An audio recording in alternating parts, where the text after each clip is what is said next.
Hello guys, welcome to my channel Learning Skill. I'm Jyoti Sikka and today we will discuss about process of goods handling in retail. So let's start. Goods handling. First of all, we will discuss about goods handling. तो first of all हम लोग goods का meaning पढ़ेंगे, उसके बाद goods handling पढ़ेंगे. Goods are bundle of utilities. मतलब जो गुड्स हैं वो यूटिलिटी का बंडल है. यूटिलिटी क्या होता है? उपयोगिता. जैसे किसी चीज में, किसी वस्तु में हमें कुछ उपयोगिता मिलती है. जैसे रोटी है, रोटी खाने से हमें भूख मिटती है, तो ये हमें भूख मिटाने की उपयोगिता दे रही है. अगर हम कुछ पीते हैं, पानी पीते हैं, तो पानी पीने से हमारी प्यास बुझ रही है. तो गुड्स कुछ भी होती हैं जो हमें कोई उपयोगिता प्रदान करती हैं. And scarce tangible items. और ये टेंजिबल आइटम्स होते हैं जिन्हें हम देख और छू सकते हैं. तो ये स्केयर्स इसलिए बोला गया है क्योंकि ये आपको फ्री में अवेलेबल नहीं होती हैं. उन्हें ही गुड्स बोला जाता है जो आपको फ्री अवेलेबल नहीं होंगी. Scarce tangible items such as material. ये कोई मटेरियल हो सकता है. मटेरियल कुछ भी हो सकता है. जैसे घर बनाने के लिए आपको मटेरियल चाहिए, रेत, बजरी, सीमेंट, ये सब मटेरियल में आएगा. लोहा है, अगर आपका साइकिल का बिजनेस है तो लोहा है आपको मटेरियल में आएगा. Supply produced from agriculture. Supply मतलब कुछ भी जो आपको मिल रहा है जो कि आपको अपने प्रोडक्ट्स को बनाने के लिए चाहिए. प्रोड्यूस्ड फ्रॉम एग्रीकल्चर मतलब जो आप खेती से आपको मिलता है, जैसे गेहूं, चना, बाजरा, मक्का, गन्ना, ये सब गुड्स में आते हैं. मैन्युफैक्चरिंग, अगर आपने कुछ चीज बनाई है तो ऐसे प्रोडक्ट्स को भी रिटेल की टर्म्स में गुड्स भी कहते हैं और कमोडिटी भी कहते हैं. और कंस्ट्रक्शन और माइनिंग एक्टिविटी से आपको कुछ मिला है, जैसे कोयला है, तेल है, ये सब पेट्रोल है, इन सबको गुड्स बोला जाता है क्योंकि ये गुड्स जो है हमें फ्री में अवेलेबल नहीं होती हैं. आगे हम पढ़ते हैं गुड्स हैंडलिंग. तो goods handling is a process of moving, packing and storing of goods और productivity of a retail business. मतलब रिटेल बिजनेस के अंदर अगर हम गुड्स को मूव करते हैं, पैकिंग करते हैं, उसको स्टोर करते हैं अपने रिटेल स्टोर के अंदर या वेयर हाउस में, जिससे कि हमारे बिजनेस को ग्रो मिले, तो ये सब गुड्स हैंडलिंग में आता है. Procedure of goods handling.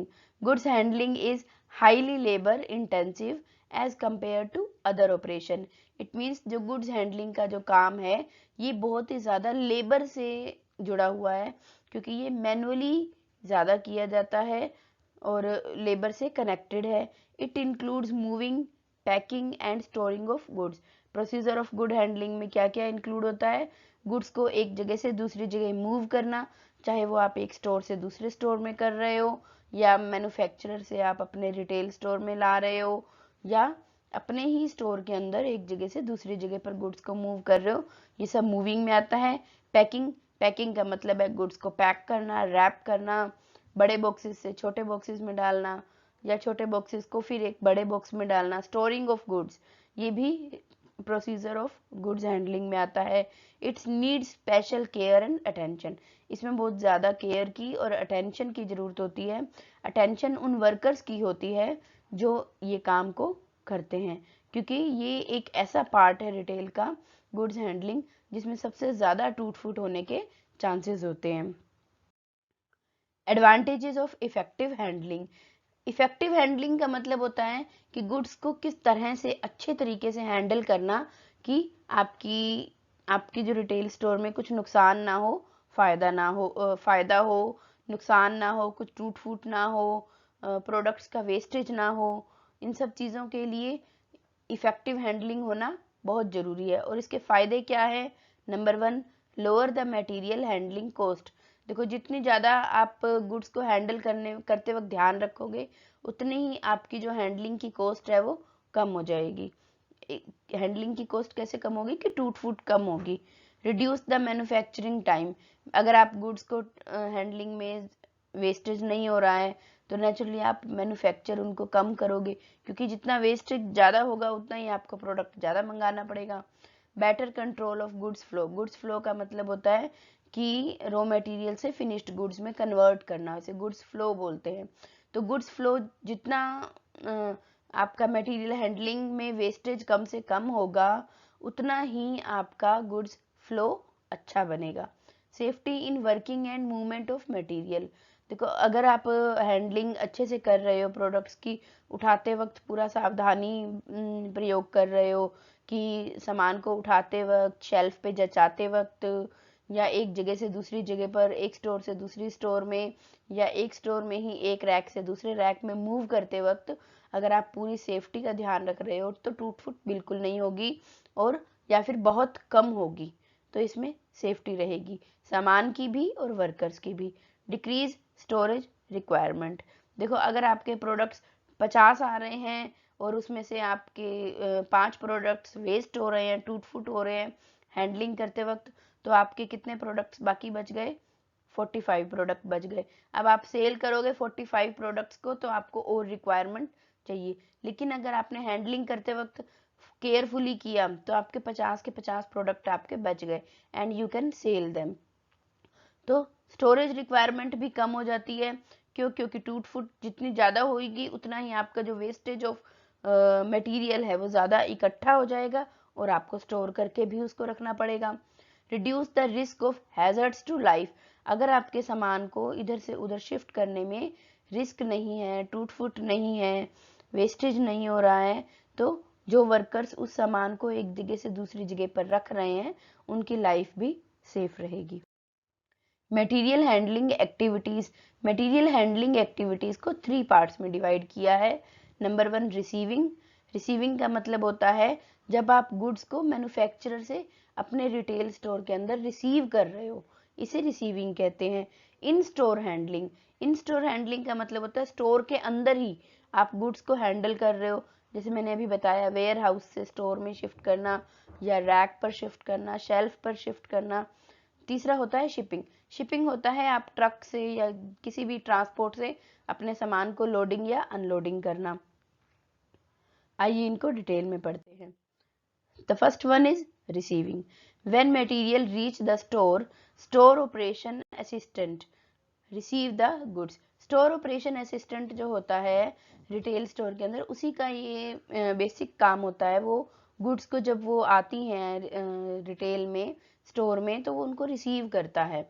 The basic duty of A store operation assistant is unloading. Unloading का मतलब होता है सामान को ट्रक से उतारना और अपने स्टोर में रखना। इसके लिए वो हेल्पर्स की, जो वर्कर्स होते हैं, हेल्पर्स होते हैं या लेबर होते हैं, उनकी हेल्प ले सकते हैं। Unloading the goods from the truck और transportation vehicle.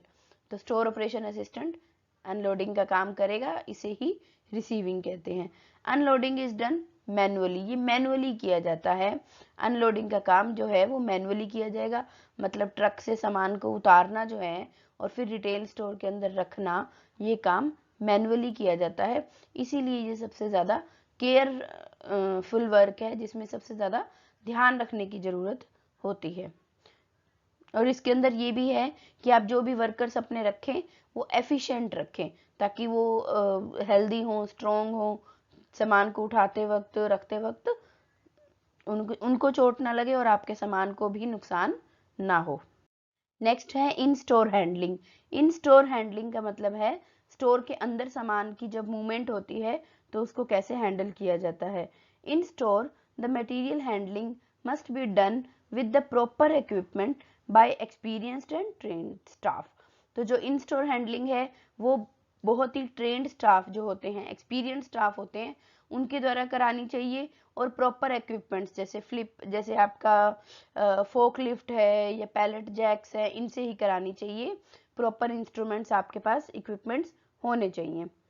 In store these equipments are used to handle materials such as slings, pallet jacks, forklift, etc. Material handling in store should be given to efficient workers. देखिए, सभी stores में handling करते वक्त सामान की आपके पास palette Jacques, forklift या slings या जो भी आपका जिस भी क्वालिटी का प्रोडक्ट है, उसी के अकॉर्डिंग आपके पास इक्विपमेंट्स होने चाहिए। और जो वर्कर्स हैं वो आपके एफिशिएंट होने चाहिए, उन्हें सामान की पूरी नॉलेज होनी चाहिए कि सामान को कैसे रखना है। Shipping consists of checking and loading orders onto transportation vehicles. In many retail stores, shipping is performed manually. तो शिपिंग जो है इसके अंदर ट्रक से या जिस भी ट्रांसपोर्टेशन से आपका सामान आ रहा है उसकी चेकिंग करना, और उसके बाद जो आपने ऑर्डर किया है उसके अकॉर्डिंग उसको चेक करके अपने सामान की लोडिंग या अनलोडिंग करना होता है। तो in many retail stores shipping is performed manually. ज़्यादातर अभी भी बड़े बड़े स्टोर्स में भी शिपिंग जो है वो मैनुअली ही किया जाता है। ट्रांसपोर्ट में चढ़ाते समय सामान की पूरी चेकिंग की जाती है। तो इसके लिए भी बहुत ही केयरफुली काम करना चाहिए और बहुत ही एफिशिएंट वर्कर्स के मेथड से ये काम कराना चाहिए। So today we have discuss the material handling, its process and advantages and activities of material handling. So if you want to ask anything, you can write in comment. Thank you for watching my channel. Please like, share and subscribe.